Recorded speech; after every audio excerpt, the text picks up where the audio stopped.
This program is for discussion purpose only. Business Plus TV or any of our anchor does not bear any responsibility or liability towards the content.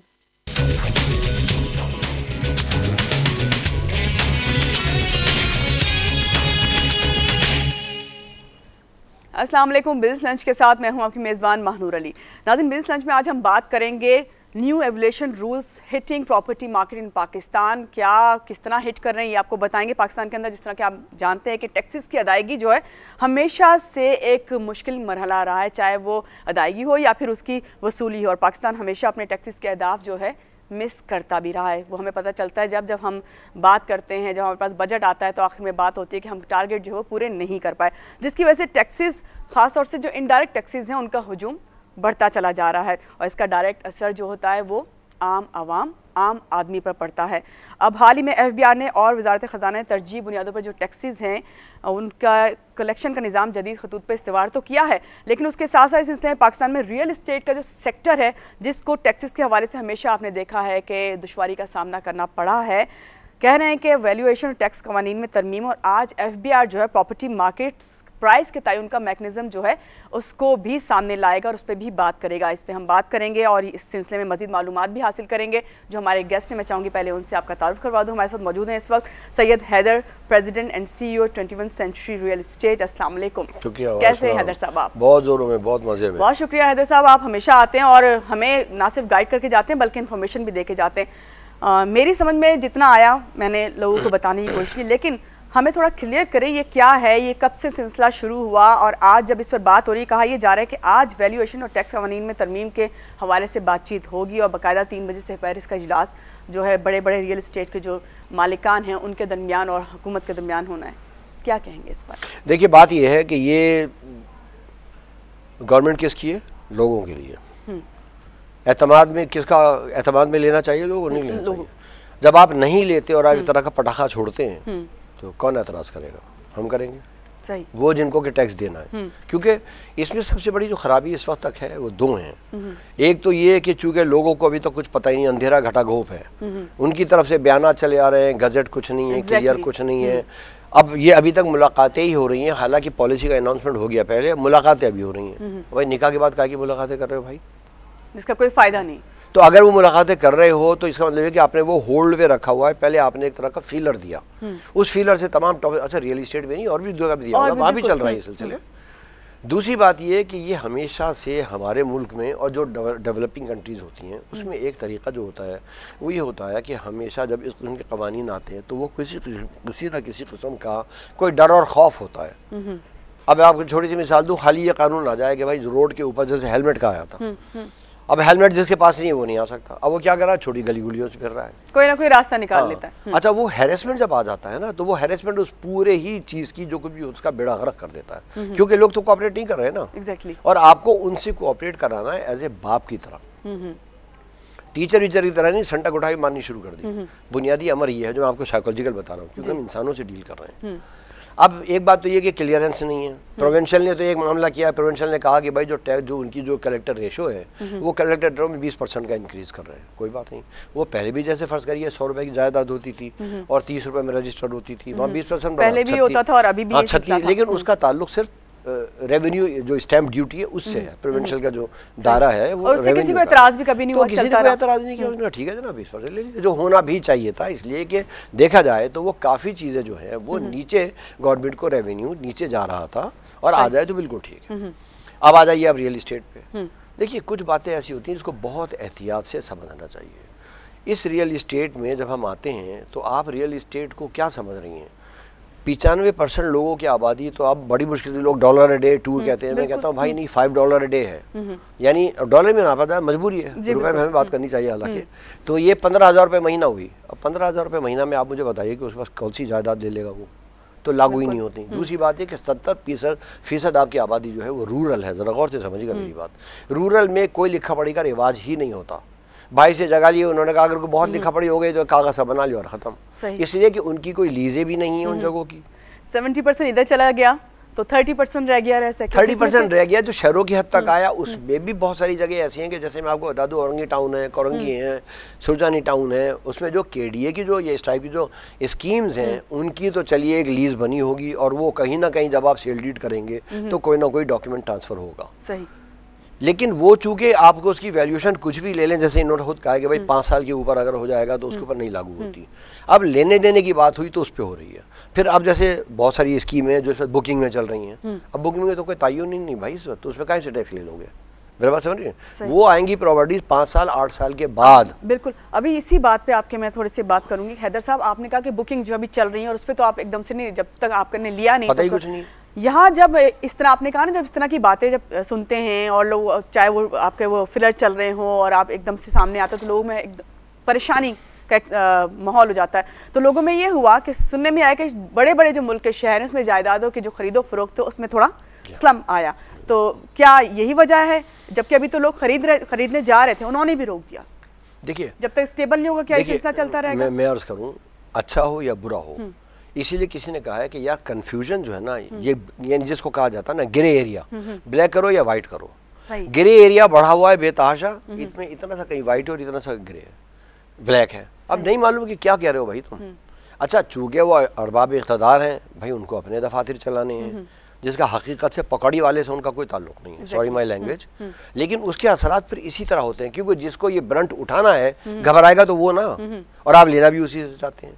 फिर एक बात और सुनिए, वो ये कि जब आप ये कहते हैं कि आपको पैसे लेने हैं तो ये बड़ा अच्छी तरह समझ लेना चाहिए कि आप मल्टीनेशनल्स को देखिए, बड़े और से सुनिएगा मेरी बात ये, मल्टीनेशनल्स और कॉरपोरेशंस ये ऐसे अदारे जो कि एक टैक्स नेट में मौजूद हैं और जो खुद ब खुद ही एक टैक्स निज़ाम को फॉलो करते हैं, उनकी तादाद इस मुल्क में 0.5% भी नहीं है। फिर सुनिएगा ये बात, टोटल आपके 10 लाख तो टैक्स पेयर्स हैं, उस 10 लाख में आप भी होंगी जो तनख्वाह के पैसे कट जाते होंगे। अब ज़ाहिर बात है, आप तो कहेंगे मेरे पास तो भैया कोई जायदाद ही ले ही नहीं सकती, मैं तो नौकरी से परेशान हूँ, पैसे ही नहीं बढ़ के दे रहे मेरे, समझ नहीं मेरी बात। तो आप टोटल टैक्स पेयर्स तो हो क्या रहा है कि घूम फिर के जो आपने बोझ लाधा वो उन्हीं पे लाधा जो ऑलरेडी बोझ तले लगे हुए हैं आपके। बिल्कुल सही। तो ठीक है, वो दे देंगे तो आपका क्या फ़ायदा होगा भाई। मगर इसमें होता क्या है कि प्रोडक्टिव एक्टिविटीज़ जो मज़ीद लोग आएँ और मजीद लोग आते हैं, उनके लिए तो कोई रास्ता ना खुला। भाई इंसेंटिव क्या है? इंसेंटिव क्या है? देखिए, गवर्नमेंट का काम जो होता है ना, रेगुलेटरी तो होता है, लेकिन उसका शाबाशी देना भी होता है, सजा ही सजा देनी नहीं होती। तो आप समझते हैं कि अब जो गवर्नमेंट काम करने जा रही है, तमाम चीज़ें बातें तो बहुत अरसे से होगी, आपने कहा सूबाई सतह पे भी होगी, और अब आप देख रहे हैं कि अब आज ये भी बात होने जा रही है। तो आप लोग जब इकट्ठा हो रहे हैं तो किस किस्म के मुज़ाकरात, क्या और कन्फ्यूजन फैलेगी या फिर कन्फ्यूजन तो फैलेगी। कन्फ्यूजन इसलिए फैलेगी कि जाहिर बात है कि ये बिल्कुल ऐसा है कि मैं बात करूंगा फ़र्ज़ करिए रूस की और आप बात करेंगे ईरान की, तो क्या नतीजा निकलना? कुछ भी नहीं निकलना, क्योंकि यहाँ से ये लोग कहेंगे कि वो जैसे होता है कि ये क्या कर दिया, वो क्या कर दिया, वो उन्होंने अपना उनका एक IMF का उनके पास एक, देखिए होता ये कि उनके पास IMF से, क्योंकि आपके पैसे रुक जाते हैं ना भाई, ज़रा आप पूरी बात समझिए कि ये होता क्यों है हमारे मुल्क में, हमारे जो डेवलपिंग कंट्रीज़ है वहाँ ऐसा क्यों होता है। वो कहीं ना कहीं मोहताज किसी न किसी और अदारे के होते हैं जहाँ से टामक टोड़ियाँ बाहर से की जाती हैं। अब IMF को तो इस मुल्क का स्ट्रक्चर नहीं पता, ह्यूमन माइंड सेट का नहीं पता, मगर वो बेचारे भी क्या करें भाई। उन्हें जब वो पैसे देते हैं, कुछ कहते हैं, तो उन्हें भी तो गारंटीज चाहिए ना कुछ। अब आपको तो ये कहते ना, हाँ जी सर ठीक है हम ये कर लेंगे, मगर वो करने में आप जब भी देखिए तो पिछले साल उठा के देख लें, आज तक कोई पॉलिसी कामयाब नहीं हुई, ना ये कामयाब कि इम्प्लीमेंट नहीं करा सके आप। इम्प्लीमेंट कर लीजिए क्या, 2 और 2 4, सही। वो 2 और 2 क्या हुआ, फिर नतीजा ना 0 निकला, ना 1 निकला, ना 3 निकला। आपने बिल्कुल सही बात की। रियल इस्टेट के बारे में ये भी कहा जा रहा है कि अब काफ़ी लंबे अरसे के लिए जो एक बात होती थी कि जो आपकी ब्लैक मनी होती थी उसको सेव करने के लिए आप रियल इस्टेट की तरफ चले जाते थे, लेकिन अब जब ये वैल्यूएशन और टैक्स कवानीन में तरमीम हुई हैं तो उसके बाद ये भी चीज़, ये साइड भी ज़रा क्लियर हो जाएगी या इसी तरह चलता रहेगा? नहीं, इसी तरह चलता रहेगा। देखिए, मैंने अभी आपसे एक गुजारिश की ना कि अगर आप जैसे यहाँ बैठी हुई मेरा इंटरव्यू ले रही हैं, अभी बीच में आपको एक ऑर्डर आ जाए कहीं से कि भाई इसको डिसकंटिन्यू कर दे फ़ौरन, तो मुझे फ़ौरन करना है, तो आप एकदम कर देंगे, तो क्या फैल गया ना एकदम से। और वो व्यूअर भी देख रहे हैं, ये भी देख रहे हैं, तो इस तरह के ऑर्डर जो है वो कहाँ से आते हैं, क्या आते हैं, वो आप भी समझती हैं, हम भी समझते हैं, यहाँ से आ रहे हैं, वहाँ से आ रहे हैं, और जितना हल्ला गुल्ला इसको क्रिएट किया जाए, ये माशाल्लाह हर हुकूमत की, इस हुकूमत की बात नहीं कर रहा मैं, हर हुकूमत का यह शोबा है। आखिर FBR किस बात की तनख्वाह लेता है भाई? 32,000 आदमी काय के पैसे ले रहे हैं। इसीलिए हैदर साहब, मैंने अभी शुरू में प्रोग्राम की यही कहा कि हमेशा से हम देख रहे हैं कि रियल इस्टेट का जो साइड है वहाँ पे सेक्टर में प्रॉब्लम ही रही है इस हवाले से, ख़ासतौर से ये जो टैक्सेस की बात करते हैं तो इसको क्यों नहीं क्लियर किया जाता? क्या आप समझते हैं कि ये इसी तरह ऑर्डर आते रहेंगे, इसी तरह क्योस करता रहेगा सब? देखिए अभी क्या सिलसिला, इस वक्त क्या सूरत हाल देख रहे हैं? बहुत उम्दा एक, बल्कि जिसे कहा जाता है कि बहुत ही कॉम्पिटेंट लोगों की एक बड़ी अच्छी एक कल इतवार था, मैंने सुबह नाश्ता दिया था कुछ लोगों को, जिसमें ये पता चला कि भाई क्या चीज़ें होती हैं। एक बात तो ये कि देखिए इस मुल्क में दो बातें बड़ी आसान सी हैं, कोई बड़ा मसला नहीं है। पहले बीच में इन्होंने एमनेस्टी स्कीम डाली थी, भाई कवर ही कर रहे हो ना रियल एस्टेट को भी, और दूसरी जगह भी कवर करोगे, कौन मना कर रहा है। एमनेस्टी स्कीम डाली थी, एमनेस्टी स्कीम का कोई नतीजा नहीं निकला, क्यों? लोगों ने कोई दिलचस्पी नहीं ली। क्यों नहीं ली? वही हैरेसमेंट। सही। उन्होंने कहा यार धक्का दो यार, हम तो वैसे ही अपने सब काम कर लेते हैं, बिलाज अपने को डिक्लेयर कर दिया, उसके बाद जो है ये हमारे पीछे लगे रहेंगे, जिंदगी भर पीछे पड़ जाएंगे, हमारे अजाब हो जाएगा। नतीजा कुछ नहीं हुआ।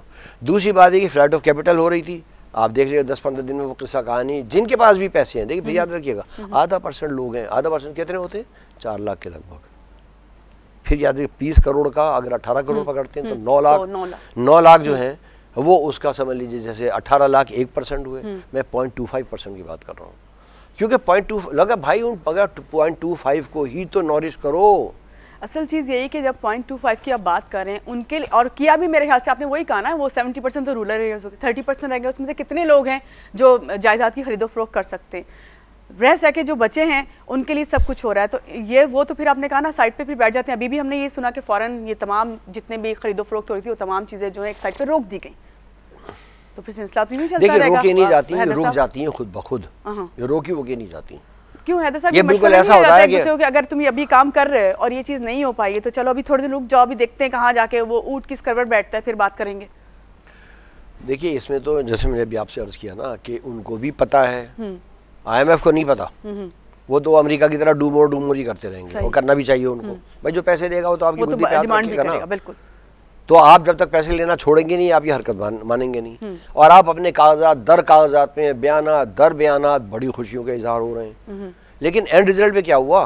वो तो बारात पहुंची नहीं अपनी जगह पे कभी भी। अभी पिछले सालों से भाई प्रैक्टिकल एक्सपीरियंस बताएं आप। हैदर साहब, फिर आज आप जब रियल एस्टेट की बात करते हैं, इतनी प्रॉब्लम्स के साथ साथ आप लोग काम भी कर रहे हैं और सालों से हैं, कहाँ स्टैंड कर रहा है रियल एस्टेट? फिर ये देखिए बात ही होगी, मैं बता दूं आपको, कुछ लोग 15-20%, 30% जिनसे समझौता हो सकेगा, जिनसे हो सकेगा, नीचे स्टार्टअप है, ये बात मेरी गौर से सुनिएगा, नीचे स्टार्टअप है। ये मैं आपसे जानना चाहती किस लेवल पे? मतलब ज़्यादा से ज़्यादा ये समझ लीजिए कि वो लोग जो कि कोई 50 से 60 हज़ार रुपये महीने के ब्रैकेट में आते हैं, ये अच्छी तरह से लाख वाख तक की पोजीशन के ऊपर, तो उसके टैक्स वैक्स कटाने के बाद जो पैसे मिलते हैं कुछ नहीं होना हुआ ना, और उसके ऊपर तो सवाल ही पैदा नहीं होता, क्योंकि वही लोग हुकूमतों में हैं, ये बात याद रखिएगा, वही तमाम लोग नेशनल असेंबली में बैठे हैं, वही प्रोविंशियल असेंबली में बैठे हैं। मल्टीनेशनल का तनासुब इतना छोटा है उनको कोई फ़र्क नहीं पड़ता। अगर जैसे बैंक से, बैंक पे 60% टैक्स है, अब उनमें 70 हो गया, 70 दे देंगे, वो कंज्यूमर से निकाल के 70 दे देंगे, इसलिए उन्हें तो अपने धंधे में रहना, फिर भी उनके काम पूरे हो रहे हैं। मगर वो इतनी छोटी रेशोज़ हैं जिसके ऊपर कि आप अपनी हमेशा हर साल ये जितने भी माजरत के साथ FBR की जो स्टैटिस्टिकल वर्क होता है, ये सब फज होता है, ये सब फज होता है। जो पैरेलल इकोनॉमी है वो इस मुल्क को जिंदा रखे हुए, क्योंकि एक्चुअली काम तो सब दुनिया के वहीं हो रहे हैं ना भाई, हो तो रहे हैं, गुल्लक चल रहा है, बीसियाँ चल रही हैं, सुनारों के पास पैसे चल रहे हैं। ये बीसियाँ आप छोटा समझती हैं, छोटे लेवल पे कितना बड़ा, यानी खरबों रुपए माशाल्लाह ख्वातीन एक दूसरे के साथ कर रही हैं, वो बैंकों तक जाती ही नहीं, पैसे का कोई हिसाब किताब ही नहीं है। अब क्यों नहीं है, क्या नहीं है, वो बहस बड़ी लंबी है। दूसरी बात जो मुझे बहुत अफसोस होगा कहते हुए भी, और जो हकीकत है मगर, वो ये कि आप खुद ये मजबूर कर रहे हैं कि भाई अपना दरवाज़ा बंद करके घर को लॉक करो और किसी और जगह रहने चले जाओ। देखिए ये, और ये ऑप्शन हमेशा मौजूद है। ये बिल्कुल जो कहते हैं ना, बहुत ही अजीब सी बातें करते हैं, और ये अमेरिका की मनी लॉन्ड्रिंग, अबे भाई क्या बातें कर रहे हो? हैदर साहब, एक चीज़ और, लोगों के जहन में जब भी कोई वो जायदाद का खरीदो फरोख्त करते हैं, चाहे वो अपनी एक वही जिस तरह बात करते हैं कि एक इंसान की ख्वाहिश होती है कि उसका अपना घर हो, या उसका अपना कारोबार के साथ साथ घर, अपनी ज़मीन और जायदाद हो। चलें अगर कोई ज़िंदगी की, वही आप जब बात करते हैं जमा पूंजी जमा करके वो करता भी है, तो फिर उसके लिए आप क्या कहेंगे कि वो उस कोई टाइम मुकर्रर है कि हाँ इस टाइम आप जायदाद की खरीदो फरोख्त करें और इस टाइम रुक जाएं आप, या अभी जो ये सब कुछ आया हुआ जिस पे कह रहे हैं इस्लाम है ये, तो इस टाइम रुक जाना चाहिए लोगों को? रुके में ना, भाई बेचने वाला भी वो लोग रुके हुए ना जो बड़े बड़े उस पे। नहीं देखिए हो क्या रहा है, देखिए सबसे बड़ी जो परेशानी की बात होती है वही होती है कि जब बेचने वाला भी परेशान रुकना पड़ेगा। और क्या कब तक ये आज जो मीटिंग है इसको क्लियर नहीं हो जाती? तो खैर कुछ नहीं, कोई ताल्लुक नहीं है इसका। वजह ये होती है कि इन तमाम गुफ्तगू के अंदर 90% जो गुफ्तगू होती है वो तो ये होती ही नहीं कि भाई रोटी कहाँ है, पता नहीं क्या गुफ्तगू होती है। इस दफ़ा अल्लाह आप देखेंगे यूँ होगा और फसल यूँ होगी और आप अभी देखेंगे क्या होता है। अल्लाह तालियां तालियां, चलो भाई, वरना ये क्या फैलता ही क्यों भाई? बहुत सारी गवर्नमेंट की बॉडीज़ हैं, आप 4 महीने 6 महीने से बातें चीतें करते हैं और आप ये अंदाज़ा कर लेते हैं कि यार इसका ऐलान करना बेकार है, इसलिए कि वो ऐलान किस काम का जिस पर कोई अमल ना करे। भाई अपने घर में आप क्या करती हो? एक बात है ना, आज ये पका रहे हैं फलाना पका, उनका हम तो नहीं खाते, आज का खाना पड़ेगा, ये कैसे होगा? रोज़ आप यही कर रहे हैं तो नहीं होगा ना भाई ये सही। तो ये जो सूरत हाल है इसके अंदर बात ये होगी कि ये इस तरह का क्योस रहेगा और नीचे जो काम जिस तरीके से होते हैं बदतदरीज वो भी उनका भी गदरबूद होना है। अच्छा, आपने इसके असरात इनको 5-6 महीने बाद पता चलेंगे, क्योंकि एकदम तो जो कहते हैं चोट जब लगती है उससे नहीं पता चलता। उसका नतीजा इनको भी मिलेगा। अच्छा टैक्स को तो छोड़ दें, इकॉनमी का तो बेड़ा गर्क हो जाना है, ये बात याद रखिएगा मेरी। प्रॉस्पर कराएं आप इकॉनमी को जिससे कि बेतहाशा चीजें चलती हैं और वो खुद ब खुद ही एज ए बाई प्रोडक्ट बहुत सारी चीजें। रिजल्ट हमारे सामने 5-6 महीने बाद बड़ी अच्छी बात करी थी इनडायरेक्ट टैक्स। अब इनडायरेक्ट टैक्स कहाँ तक बढ़ाओगे मेरे भाई? बस वही बढ़ाते रहोगे क्या? देखा जाए तो हर आदमी तो टैक्स दे रहा है, तुम्हें चाहिए क्या यार? फिर जब हम बात करते हैं जायदाद की खरीदो फरोख्त के हवाले से कि आप रुक गई है, आपने कहा रुकी हुई है, बिल्कुल कहते हैं कि टैक्स से बचने के लिए भी ये सब कुछ मनसूख किया गया है, इसको रोक दिया गया है। देखिए पहली बात तो ये है ना कि जिस तरह की गुफ्तगू हैं अभी किसी को इस मुल्क में, चूँकि बात यह है कि चूँकि अभी हमारे पास एक आम आदमी के पास तो शऊर है नहीं। डॉक्टर तो जगह जगह मौजूद है, जहाँ आप चले जाते हैं जाके अपनी बीमारी बताई। इनकम टैक्स के लॉयर्स या इन तमाम प्रॉपर्टी के टैक्स के लॉयर्स या ऐसे ये तो जगह जगह मौजूद नहीं। पनवाड़ी की दुकान की तरह खोल के जैसे डॉक्टर बैठे हुए हैं, मिस्त्री बैठे हुए हैं, कि आए एक आदमी पहुंचा, उसने कहा भैया जरा हमारी ये मुश्किल है। उसने कहा नहीं कोई ऐसी बात नहीं, लाओ कागज लो तो मैं कर देता हूँ। तो अच्छा एक बात है कि यहाँ पे कोई चीज़ मुश्किल नहीं होती, जब आप निकलते हैं करने के लिए तो बहुत आसान कर दिया जाता है। नहीं आपका कहना सही है, मगर अभी तक तो आसान नहीं किया गया ना। एक मिसाल है, अगर आप ये कह दें कि भाई, मगर वो होगा नहीं ना, क्योंकि अगर आप किसी से कह दें, आप ये जैसे फोर्ड रोड्स हैं, इतनी बड़ी बड़ी कंपनी, पीसी वाटर हाउस हैं और प्राइवेट भी हैं, उन सब से आप ये कह दें कि भैया जो मशवरा लेने आए 500 रुपये में आप उसे मशवरा दें, जगह जगह खोल लिया पनवाड़ी की दुकान की तरह, तो काफ़ी ये कन्फ्यूजन ख़त्म हो जाएगा कि एफबीआर तक तो पहुंची नहीं भाई, इस 8 साल तक तो पहुंची नहीं। और पता नहीं कितने, मेरा ख्याल है लाइन से मेरा 2500 अफसर बैठे होंगे, पहुंच ही नहीं है। डर सिर्फ ये है कि यार होशियार कुछ कर लिया तो कल क्या होगा, छापा ना पड़ जाए, ये ना पड़ जाए, बीवी भी बच्चे परेशान है, बीवी परेशान है, बच्चे परेशान है, कारोबारी भी परेशान है। कंफ्यूजन फैली हुई और इस तरह परेशानी जो है वो रहेगी, क्योंकि सब लोग परेशान इसी बात से। हमारे मेरे ख्याल से दस्तूर भी यही है, ये होता भी यही है, क्योंकि होमवर्क होता नहीं है, चीज़ को आप लागू कर देते हैं और आफ्टर इफेक्ट्स के तौर के ऊपर फिर वो ऐसा रोज आते हैं जैसे आप देखते रहते हैं, फिर वो मिनी बजट्स पेश होते रहते हैं। अरे भाई तो जब तो इस तरह इसका भी तो सिलसिला सिर्फ इसी तरह ही है ना। अभी जिस तरह आपने कहा कि पहले अभी सुबाई उस पर आ गया था सतह पे, फिर दोबारा ये चीज़ें हुई, आज तक ही बात चलती जा रही है। आज जब हम प्रोग्राम करने बैठे तो इसी बात को डिस्कस करें कि आज इस पर मीटिंग भी है दोपहर को। और ये भी मैं आपको बता दूं कि ये बात इतनी छोटी नहीं रहेगी, इसके ऊपर कुछ सूबे जो हैं जो कि शायद फेडरल से वैसे ही कुछ पंगा लेने के चक्कर में रहते हैं, वो हो सकता है कि इसके ऊपर रंगा डालें कि भाई क्योंकि आदमियों के पैसे तो उनके जा रहे हैं ना, और डेवलपमेंट उनके सूबों का भी इफेक्ट होगा, है ना। प्रोविंशियल में तो चलिए ठीक है थोड़ा सा था वो कर दिया, लेकिन वो भी इफेक्ट होगा, तो वो फिर जाके किसी और बुनियाद पे आ जाएगी और ये बात महारा कोर्ट कचहरियों में लंबी जाएगी कि भाई ये एकदम से, ये तो शुक्र है कि इन्होंने शायद उसको कुछ बैकड्रॉप कर दिया पीछे, जो इन्होंने पहले कहा था कि हम पिछले 5 साल से देखेंगे, जो कि किसी कानून में नहीं हुआ करता कि आप पिछले 5 साल के चौपड़े खोलने बैठ गए, वो तो आप खोलते रहिए। यही वजह है कि 10 लाख से आदमी नहीं बढ़ते और 10 लाख से घटो के मैं आपको यकीन दिलाता हूँ 7 लाख। आपने बहुत अच्छी बात की कि अभी मैंने इसको पढ़ा भी था कि रियल एस्टेट कंपनियां जो है वो टैक्स देना भी चाहती हैं, लेकिन उनका यही कहना है कि रातों रात तो इस पर आप अमल नहीं करा सकते, और इस हमेशा आप लोगों के सामने जब भी कोई बात आती है तो वो या तो आप एकदम से कोई खबर आती है, कोई आप लोगों के पास नोटिस वगैरह आते हैं इसका, सिर्फ खबर तक ही है और अखबार से पढ़ लेते हैं, या आप कुछ एसोसिएशन फाल हुई हैं तो वो कुछ बता देती है मगर उनकी पहुंच कुछ नहीं। अच्छा देखिए टैक्स ही देखिए इंडिया में और हमारे मुकाबले में आपको एक बात बता दूं, दूसरा तरीका ये होता है कि आप कम से कम उस लेवल के ऊपर बैंक फाइनेंसिंग लागू करें, 25 साल 30 साल की मॉर्गेजेस हो, अवेलेबल पूरी दुनिया में होती हैं। बरतानिया में 150% मॉर्गेज है, यानी आप 150 अपनी एक मकान ले लीजिए, आधा और ले लीजिए, बिल्कुल है। वो सिर्फ ये देखते हैं कि हाँ भाई क्योंकि वो बहुत बड़ी इकोनॉमी को तरवीज दे रहा है और खुद ब खुद लोग नेट में आने के लिए तैयार। तो नेट तो कुछ नहीं होता ना भाई, 30 साल के ऊपर जो नफा मिल रहा था उसी में से आप ले रहे हैं ना भाई। तो जब वो नफा मिल रहा है तो कहता है ले ले भाई, कोई बात नहीं, क्योंकि वो एहसाने मरून मिन्नत होता है आपका इस बात का कि भाई बैंकों ने पैसे दिए, माशाअल्लाह प्रॉपर्टी चढ़ी भी 30 साल में, मेरी जेब से कुछ नहीं गया। ये है देखिए बुनियादी उम्र ये है, नफे में नुकसान जैसे दिल्ली वाले बोलते हैं। यहाँ तो इम्प्लीमेंटेशन कराना बहुत ही, मैं समझती हूँ, मुश्किल है। लेकिन यहाँ हमने ये देखा है स्कीमों के तहत जो है बड़े बड़े प्रोजेक्ट्स बनते हैं और उसके थ्रू जो है आपको सहूलत दी जाती है कि चलें आप इतने सालों में जो है अपनी प्रॉपर्टी बना सकते हैं इस तरह इंस्टॉलमेंट की बेस पे। इस पर मैं आपसे बात करूँगी, लेकिन अभी आपने जब बात की एसोसिएशंस की, आप लोगों की हैं यकीनन और काम भी करती हैं, कितनी स्ट्रॉन्ग हैं एसोसिएशंस? नहीं है, नहीं है। तो फिर उनको बनाने का मकसद देखिए मैं आपको बताऊँ ना स्ट्रॉन्ग क्यों नहीं है। स्ट्रॉन्ग का अगर देखा जाए तो इस मुल्क में मुश्किल से शायद 1 या 2 ही हैं। ओके। एक तो जैसे PTA Pakistan textile mills association है, एप्टामा जिसको आप कहते हैं, ऑल पाकिस्तान, वो चूँकि जाहिर बात है कि स्ट्रॉन्ग इसलिए कि सब वही ऊपर वाले माशाल्लाह उसी के बैठे हुए हैं। सही। तो वही जब कोई बिल वहाँ पेश करवाते हैं तो हिमायती में होगा बयान, और क्या होगा। शुगर की देखिए अभी नहीं आई है निकल के कि कॉटन की जितनी भी थी फसलें वो कन्वर्ट हो गई गन्ने के अंदर, और कॉटन के अंदर पाकिस्तान का बेड़ा हुआ जा रहा है, बाहर से खरीद रहे हैं हम लोग इस वक्त। बिल्कुल। अच्छा रियल इस्टेट के अंदर क्या कि स्कैटर्ड है ये किस्सा, चोरी छुपा चल रहा है ना, तो चोरी छुपे में जो चल रहा है तो हर आदमी अपने अपने हिसाब से बिल्कुल सेट है। वो कहता है अच्छा, वो चोरी छुपे में चल रहा है वो चलता भी रहेगा, क्योंकि अभी आपने कहा कि बिल्कुल ऐसा नहीं कहेंगे इसको कि ये जो ब्लैक मनी थी आपकी उसे आप रियल एस्टेट में नहीं खर्च कर सकते या नहीं लगा सकते, है और हमेशा रहेगा, इससे आप छुटकारा हासिल नहीं कर सकते। और इसके तरीके भी बहुत से, वही आपने कहा ना कि बैठे हुए हर जगह दुकान खोल के बैठे हुए। एक बात तो ये आप अच्छी तरह समझ लें कि कोई काम जबर से तो इन्हें सिंगल शॉट तो आप कर लेंगे, रोज मासेस के लेवल पे नहीं कर सकते।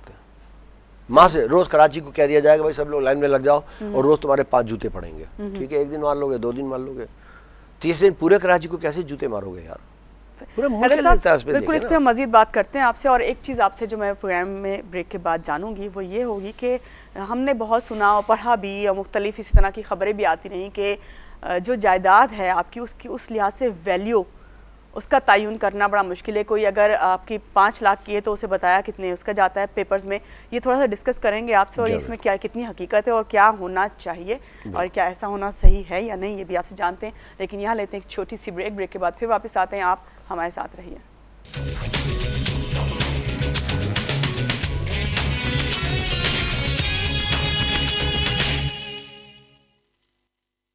जी, ब्रेक से आगे वापस बात हो रही है आज जायदाद के खरीदो फरोख्त के हवाले से, और ख़ास तौर से जो वैल्यूएशन है जायदाद की और तमाम जो टैक्सेस की तरामीम है, इस पर बात करें। हमारे साथ हैदर साहब मौजूद है, president and CEO 21st century real estate.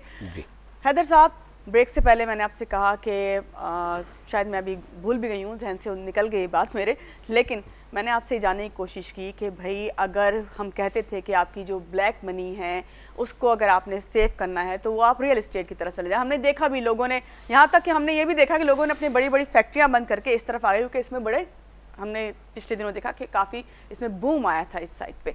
लेकिन आज जब हम बात कर रहे हैं कि हुकूमत जो है टैक्सेस की बात करती है या वैल्यू एडिशन की बात करती है या आपकी जायदाद की वैल्यू की बात करते हैं, तो क्या किस लिहाज से वैल्यू देखी जाती है? कि हमने जो सुना और ख़बरों में पढ़ा या देखा कि उसमें ये पता चला कि वैल्यू तो आपकी 5 लाख की है, लेकिन बात आप उससे 15-20 लाख की करते हैं। ये मैं एक छोटी सी मिसाल दे रही हूँ, लेकिन ये तो करोड़ तक बात फैली हुई है। क्या कहेंगे, असल हकीकत क्या है इसकी? देखिए बात ये है ना कि जब कोई चीज़ की कोई क्लियरेंस नहीं है, जैसे हर पेट्रोल पंप पे कहीं पर भी होता है ना, जैसे आप गए आपने तेल लिया, आपने रसीद ही नहीं ली, किसी ने रसीद ली तो उन्होंने देने से दे दी। पेट्रोल पंप वालों की जो कच्ची रसीदें होती हैं, उन्होंने कहा बेटा, जो कार ड्राइवर होते हैं वो ये कहते हैं कि यार तू 2.5 लीटर की बना दे 2 की वजह, और तू पैसे रख ले, मैं रख लूँ, हो गया काम। सही। तो ये जो सिलसिले हैं ना, तो ये इसके स्टैंडर्डाइजेशन में अब इन्होंने उनको डाला है कि भाई जो रियल स्टेट बैंक के अप्रूव्ड होंगे। मुझे आप एक बात बताएं कि कराची की जो ट्रांजैक्शंस हो रही हैं, अब अगर आप उसको 200 आदमियों के ज़रिए चाहेंगे और फिर ये कि अगर वो नहीं है तो फिर कमिश्नर ऊपर, अरे भाई तो सीधी सी बात है कि ये नासिहाना तरीके से कोई चीज़ करने जा रहे हो और पूरे शहर की रोटी रोक रहे हो। यूँ समझ लें कि तंदूर पर हर जगह पाबंदी लग जाए कि जो रोटी बेच रहा है, कौन ले रहा है कौन नहीं ले रहा है, वो पहले बताया उनको, तो उसका तो फ्लॉप होना ही होना है ना। फिर उसके तहत जो आवाम के जज्बात खड़े होते हैं, हालांकि रियल एस्टेट से हट के पीछे बात हो रही है, फिर वो एक तरह के यानी उस टाइप के होते हैं जो नापसंदीदा होते हैं कि अच्छा यार तो देख लेंगे हम, जैसे हमारा नॉर्मली कहा जाता है।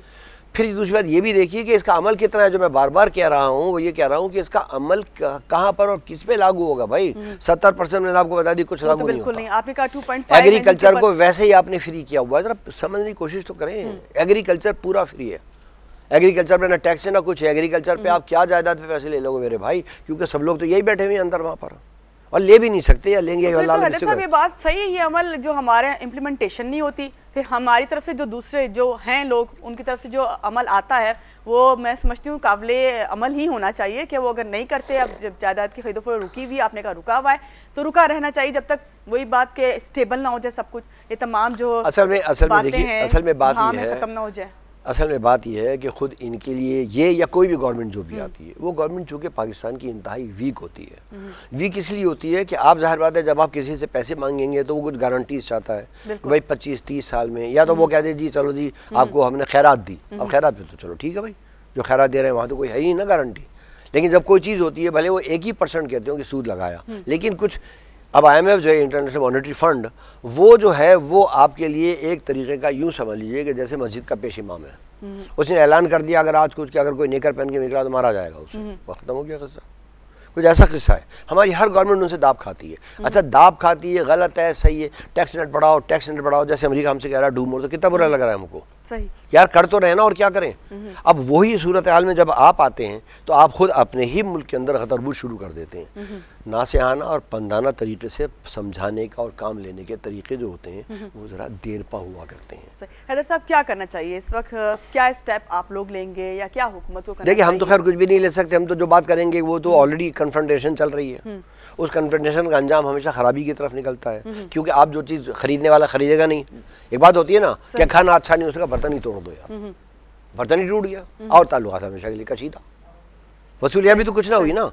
यहाँ जो मकसद है गवर्नमेंट का या किसी का भी वो ये है कि लोगों को, तो हम कब मना कर रहे हैं भाई, मगर वो उस बच्चे को जो स्कूल जाता ही ना हो और तुमने ही उसको ऐसा किया, ये बात याद रखिएगा, तुमने ही उसको ऐसा किया है कि वो स्कूल नहीं जाता। अब 60 साल के बाद 70 साल का पाकिस्तान बन गया, अब तुम उसे जबरदस्त घूसे मार के स्कूल में दाखिल कर रहे हो। दिमाग तो नहीं खराब हो गया तुम लोगों का? हाँ, दिमाग तो नहीं खराब हो गया? सॉरी मेरे हार्ड वर्ड है ये कैसे होगा भाई? हैदर साहब आपने कहा कि ये कैसे होगा और इसको आगे आने वाला वक्त आप इसको 10 से 15 साल पे डिफर करेंगे इस पूरी बात को, स्लो तो जब तो ये हो भी सकता है तो वो कल्चर में आती, देखिए ये आती है आपके माइंडसेट और कल्चर में। हाँ, रातों रात इस पे अमल नहीं करवाया जा सकता, ना ही होगा। अरे इसको छोड़े कोई भी चीज, ये इसको छोड़े कोई भी चीज नहीं हो सकती भाई। हैदर साहब अब थोड़ी सी, क्योंकि इससे हम निकल के हम आवाम की तरफ आते हैं, मैंने आपसे जानने की कोशिश की एक पिछले प्रोग्राम में भी कि लोग जो स्कीम के तहत घर बनते हैं, प्रोजेक्ट्स बनते हैं, उस पर अपना सरमाया लगाते हैं, कितना रिलायबल होता है? क्या यही वाहिद हल है कि एक गरीब आदमी जो अपना घर बनाना चाहता है और उसकी ख्वाहिश है उसे पूरा करना चाहता है, तो ये जो रास्ते दिखाए जाते हैं कि ये प्रोजेक्ट है, ये स्कीम है, इसके तहत आप आएँ? और इसमें कल भी मैं कुछ पढ़ रही थी, काफ़ी वो तो खैर अलग एक टॉपिक हो जाएगा, ग्वादर बलूचिस्तान की साइड का था। तो कितना ये आप समझते हैं कि फ़ायदेमंद है या वाकई लोग इस तरह अपना घर हासिल कर सकते हैं? देखिए बात फिर घूम फिर पे वो रेगुलेशन पे आएगी।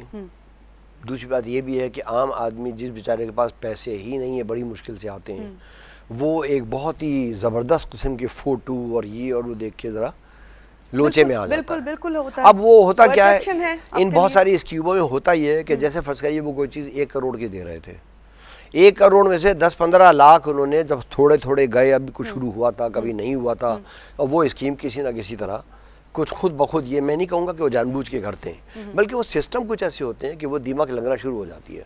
अब वो 5-10 लाख रुपए खो पीट के वो बेचारे खामोश बैठ जाते हैं।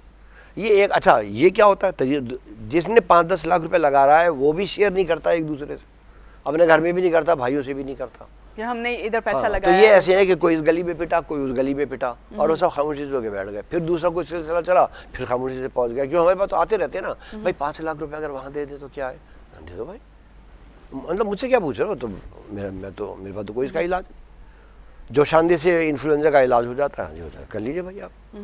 तो ये जो स्कीम्स होती हैं ना, मैं हमेशा लोगों से ये कहता हूँ कि भाई इसका तुम्हारे पास, मगर वो परेशानी क्या है, मॉर्गेजेस नहीं है, मॉर्गेजेस नहीं है, और वो ये कहते हैं हम आपसे 5 साल में पैसे ले लेंगे, तो बेचारा क्या करे, उसके बाद तो नहीं है ना पैसे। पैसे हो जाए तो सबसे अच्छी बात है कि डायरेक्ट जाओ, जो चीज़ निकाह से देखनी है, बाजार से सब्जी वो ले लीजिए। ये बिल्कुल ऐसे ही है कि आप पहुंचे, उसने कहा जी जब तुरई की फसल आ जाएगी तो हम आपको 2 सेर तुरई दे देंगे। अब वो फसल कब आएगी, कितने की आएगी, ये कुछ भी नहीं पता। हाँ, लेकिन हैदर साहब, ऐसा शख्स जो वो इस तरह के 5 लाख जाके दे देता है और इस तरह स्टार्ट करता है अपने, उसको यही सोच होती है कि इंस्टॉलमेंट के थ्रू जो है वो उसे पूरा कर लेगा अपने इस ख्वाब को।